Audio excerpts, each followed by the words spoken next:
Evelyn in Orlando had a perfect driving record for 38 years. Then on a Thursday afternoon, she tried to renew her registration online, and the screen hit her with one word that changed her whole week. Blocked. Not because she was reckless.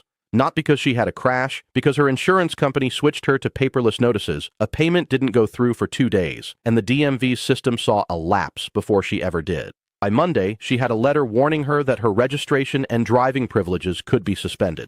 And the scary part is this. If you drive in Florida, Texas, New York, California, Ohio, or Pennsylvania, the same kind of automated paperwork problem can happen to you next. I'm Dave. I'm a warm, straight-shooting American guy who tracks DMV updates, insurance verification systems, and enforcement changes that affect older drivers. I'm not a lawyer, and I'm not here to talk down to you. I'm here because you've earned your independence, and the rules around keeping your license in 2026 are changing in a way that punishes small oversights fast. And in a second, I'm going to tell you the one thing you must do to protect yourself. Because the next change catches experienced drivers off guard, and it starts with one letter you almost throw away. You've been driving safely for decades. You know how to handle rain, night driving, and people who cut you off. But 2026 is different for one reason that has nothing to do with your skill. The system isn't being run by a person anymore. More and more of it is being run by connected databases. Before 2026, a lot of problems stayed in the mail. A notice took time to arrive. A clerk might correct something. A grace period might save you. Starting now, states are modernizing, and insurance and DMV systems update faster than your mailbox does. That creates a new danger for good drivers like you. A short insurance gap. A renewal you usually do online. A missed appointment. A doctor report. A failure to show proof at a traffic stop. Each one can trigger an automatic suspension path without anyone stopping to ask, wait, is this person actually unsafe? And when that happens, it's not just inconvenient. It hits your freedom. It hits your dignity. Driving is how you stay connected to your life. So here's the promise of this video. I'm going to walk you through the biggest silent suspension triggers I'm seeing. Insurance verification, DMV letters, senior renewals, medical reporting, and hands-free phone laws. And after each one, I'm going to give you one simple action you can do today to protect your license. But first, you need to understand the single most important mindset shift for 2026. Because if you miss this, every other rule will feel random. Here it is. In 2026, you don't get to be a little late anymore. Not with insurance, not with renewals, not with DMV letters. Because automation doesn't do mercy. Automation does check boxes. And if a box stays unchecked long enough, the system moves on without you. Now let's get into the first rule change that's taking down good drivers. This one is the biggest, and it starts with something you think is harmless. A brief insurance lapse. Even if you fix it quickly, even if you never drive uninsured, the system can still flag you. Here's what changed. In states like Florida, insurance companies report policy starts and cancellations electronically. Florida explains it plainly. If your insurer tells the state you canceled or removed a vehicle, and your Florida registration is still active, and no other Florida policy is reported, the department sends a letter telling you to provide coverage information. And if you don't handle it, you can receive a notice of suspension. Now make it personal. Imagine you're switching insurance because prices went up. Your new policy starts Friday, your old policy ends Thursday night, or your credit card expires, or the bank blocks an auto draft. That tiny gap hits the state system. You don't feel it, you don't see it, but the database sees it. Here's what that can turn into. In Florida law, reinstatement fees for an insurance-related suspension can be very real money. The statute lays it out. $150 for the first reinstatement, $250 for the second, and $500 for each subsequent reinstatement within 3 years. That's not a maybe. That's written into the fee schedule in the law. $150, then $250, then $500. Here's the fix you can do today. Call your insurance company and ask one question. If my policy cancels for any reason, do you report it electronically to the state? If they say yes, then ask the second question. If a payment fails, do you give me a chance to fix it before cancellation? Then do the simplest protection step of all. Set one monthly reminder. Just once a month, you open your insurance app or call and confirm the policy is active.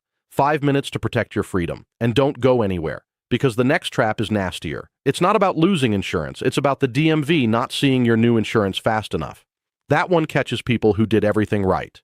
This next change is especially common in California. Micro hook first. You can be fully insured and still have your registration suspended.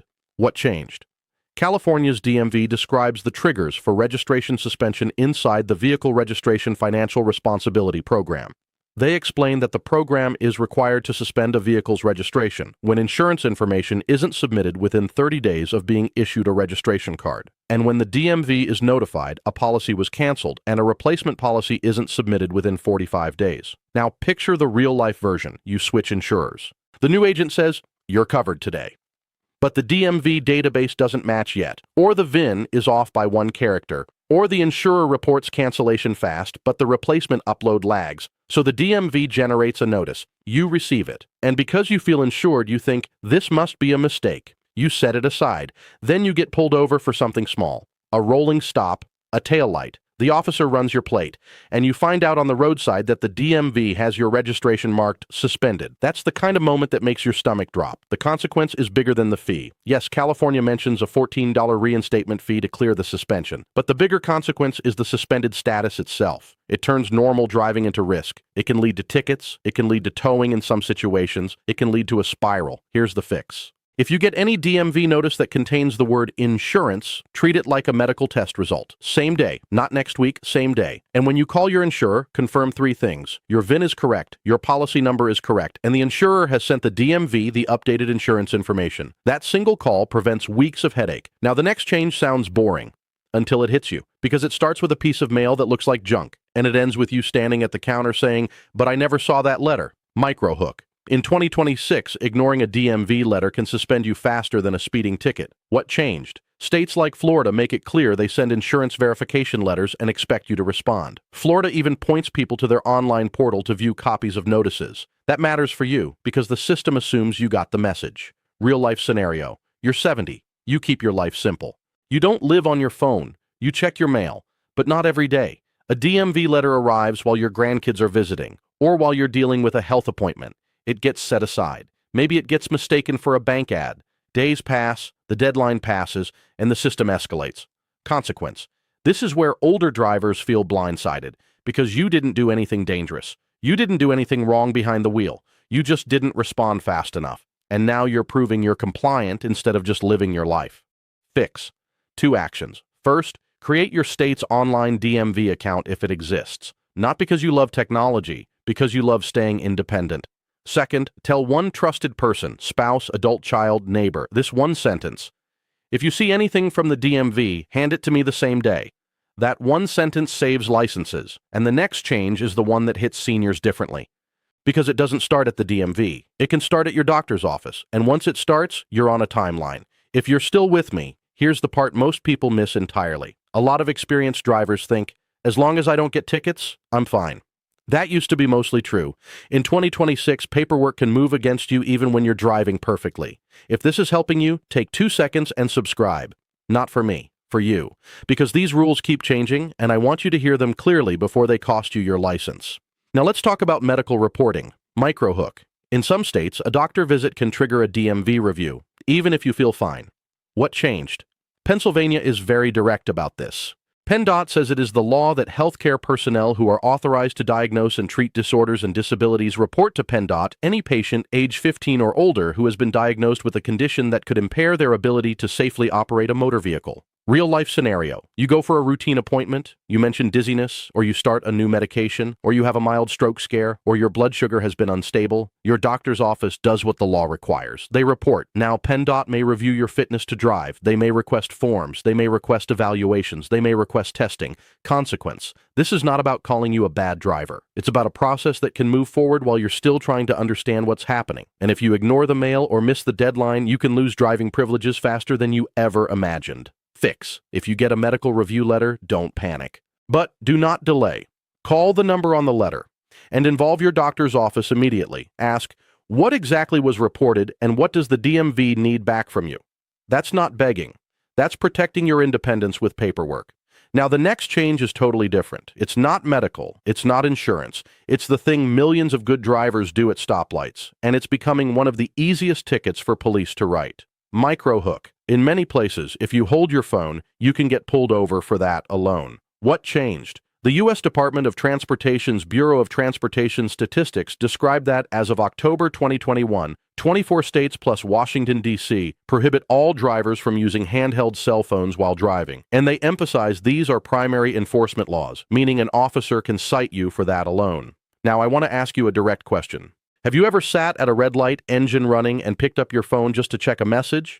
Most people have. And that's why this is so dangerous. Real life scenario. You're stopped. You're not speeding. You're not swerving. You glance down and hold the phone. An officer sees it. You get a ticket, and then your insurance price jumps at renewal. Now you're paying for just a second for years. Let me give you a concrete example. Virginia's messaging is blunt. It is illegal to hold a phone while driving. They list fines of $125 for a first offense and $250 for a second or subsequent offense. That's not a warning. That's cash out of your pocket. And Georgia explains their hands-free law in plain language too. Georgia's Department of Driver Services says the Hands-Free Georgia Act requires drivers to refrain from physically holding or supporting a wireless device while operating a vehicle.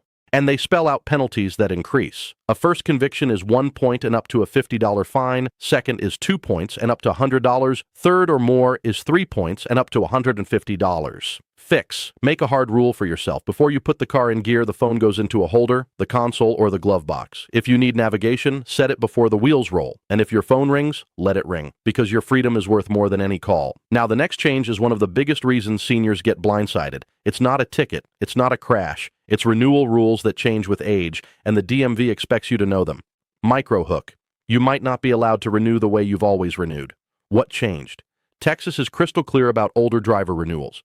Texas DPS says when you are 79 years or older, you are required to renew your driver license in person at your local driver license office. They also say you must pass the vision exam during that visit, and they even change renewal periods by age. 79 to 84 can receive an 8-year license, while 85 and over receive a 2-year license. Florida is also clear. Florida says a Class E driver license must be renewed every 8 years for customers 79 and younger, and at age 80 it must be renewed every 6 years. Florida adds that customers 80 and older who are not eligible to renew online are required to pass a vision test, and they describe options for taking it at a service center or through a Florida licensed eye professional. Now here's the 2026 part that a lot of people have not heard. The Insurance Institute for Highway Safety tracks renewal procedures, and their table includes notes about Illinois changes effective July 1st, 2026. They note that Illinois will require an applicant age 87 and older to demonstrate the ability to safely operate a motor vehicle effective July 1st, 2026. They also note changes around online renewal availability for older ages. Real-life scenario. Your birthday month comes, you're busy, you assume you'll renew online like always. But the DMV says you must renew in person now. You try to get an appointment and the calendar is booked. Days pass. Then your license expires. Now a renewal issue becomes a driving risk issue, because if you drive on an expired license, you've handed an officer a reason to pull you deeper into the system. Fix. Do not wait for the renewal notice. This week, check your renewal method. In Texas, if you're 79 or older, plan for an in-person renewal and vision exam. In Florida, if you're 80 or older, know your renewal cycle is shorter and that you may need a vision test if you can't renew online. And if you live in Illinois and you're approaching 87, pay attention to the July 1st, 2026 change. Now, the next change is where it all connects. Insurance systems, DMV systems. And even out-of-state systems. This one matters if you ever move, snowbird, or help family in another state, because the databases now talk to each other more than they used to. Microhook.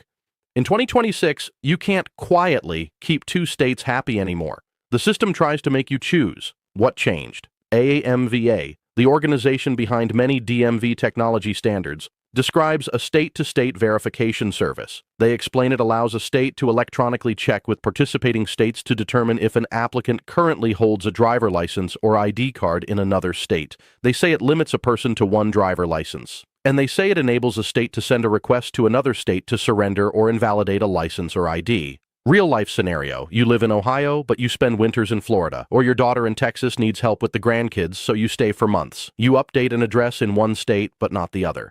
You renew something in one state but not the other, and suddenly a system flags your record as a conflict. Now you're spending hours on the phone trying to prove who you are and where you live. Consequence. This doesn't always equal suspension, but it can create delays, holds, or extra steps that feel like punishment when all you were trying to do was live your life. And for a senior driver, delays can be dangerous, because delays push you closer to expiration dates, missed deadlines, and automatic actions. Fix. If you move, update your address promptly with your DMV. If you're a snowbird, be very careful about what state considers you a resident for licensing, and never assume they won't notice. The whole point of modern verification is that they do notice. Now, there's one more silent license killer I need you to understand, because this one happens during a traffic stop, and it's not about whether you had insurance. It's about whether you can prove it in that moment. Microhook. You can be insured and still get hit with an insurance suspension process if you can't show proof. What changed? Ohio's BMV explains a non-compliant suspension happens when a driver fails to show proof of insurance at a traffic stop or at the time of an accident. Ohio also says the suspension can be removed if valid proof of coverage at the time of the stop or accident is provided. Real-life scenario: your insurance is active but your phone is dead, or the app won't load, or you printed your card last year and never replaced it. The officer asks for proof. You can't show it. Now you're fighting a process you don't deserve. Consequence: Ohio's reinstatement requirements can include carrying an SR-22 or bond for a period of time and paying a reinstatement fee, depending on the situation and timing. And the bigger consequence is stress, paperwork, time, fear. All because of one missing piece of proof. Fix. Print your insurance card today, put it in your glove box, and put a second copy somewhere you can reach it, because the worst time to figure it out is on the shoulder of the road. Now let's turn all of this into a personal action plan. Not tips, not theory, a plan you can actually do. Because the point is simple: protect your independence.